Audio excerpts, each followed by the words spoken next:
News, an 8.0 earthquake in southern Mexico, Yes. and there are tsunami warnings. That's right. Seismologist Dr. Lucy Jones joins us on the phone right now. Dr. Jones, thank you so much for joining us this evening. Can you hear us okay?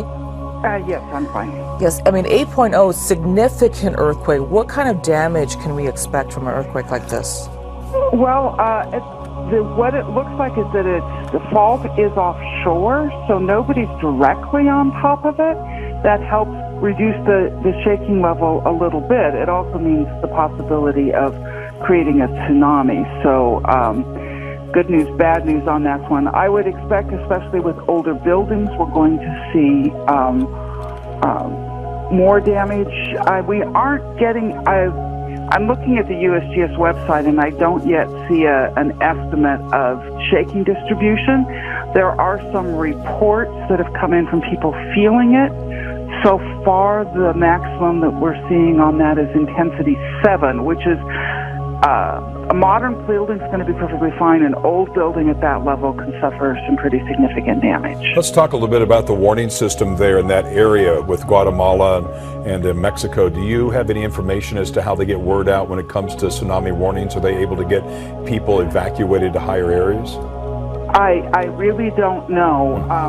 I do know in some places I've been in South America, I've never been in this region, people are just taught, if you feel an earthquake that lasts for a long time, head for high ground. Okay. You know, you really don't want a warning. You shouldn't need a warning. If you feel an earthquake that's a magnitude 8, you should just head for high ground. Yeah, well, a tsunami warning has been issued, Dr. Jones. For the next 3 hours, we're hearing from Mexico, Guatemala, Costa Rica, and El Salvador. How likely are the chances for an aftershock? Oh, an aftershock, certain. The question's how big. Usually with an earthquake of magnitude 8, you'd expect the largest aftershock to be 6.5 to 7. So, again, it will depend on where it is. If it's well offshore, that's not going to really do any extra damage. If it's on the down dip end and closer to the coast, then it could cause quite a bit more damage. And we'll just have to wait and see where it shows up. Okay, Doctor, let's talk a little bit about the reason for this earthquake there. Just before that, I do have some information to pass along. We understand right now the tsunami warning is for Acapulco at 10:52 tonight, so just about 30 minutes or so for that. And also Cabo San Lucas at 12:35 tonight are the warnings going out that they're giving us for this tsunami. But back to the question, Doctor, about what do you know about the fault in that area that possibly created this earthquake? Well, given the focal mechanism, this is almost certainly on what's called the subduction interface. Okay. So, you know, plate tectonics driving things around. The Pacific Ocean, part of the Pacific Ocean is going down underneath the Mexican peninsula, and this would be on that interface. To be a magnitude 8 and with this focal mechanism really has to be on that. That's why there's a tsunami warning. That's the type of thing that greatly increases the tsunami risk. Obviously a different geographic region there, Dr. Jones, but just to give us some perspective for our viewers as well, can you kind of, if hypothetically speaking, if this were to happen near the coast of California, what kinds of damage and, that kind of thing would we be looking at? Okay, we don't have this type of fault off of California. We don't have a subduction zone. You have to go up to Cape Mendocino. Oregon and Washington have this type of fault. Now, the size, just the length of the magnitude tells you how long the fault is. This length is going to be at least, probably on the order of 200 miles. And that means 200 miles worth of the coastline is right on top of the fault. That's what's going to be so different when we have our big San Andreas earthquake, a 200-mile long fault instead of a 10-mile long fault like produced Northridge. We're going to just see, it's not that it gets so much worse damage, it's that you see it in so many different places. We are talking with Dr. Lucy Jones. She's a Caltech seismologist about this 8.0 magnitude earthquake that happened just moments ago in southern Mexico. There is a tsunami warning for a number of countries there in that area.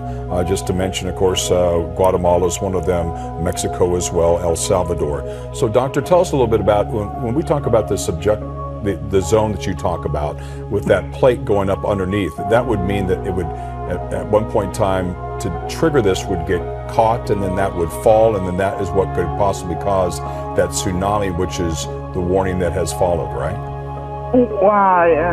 Yeah. So you've got the Pacific Ocean being pushed under Mexico, but there's friction, so it doesn't keep on moving down.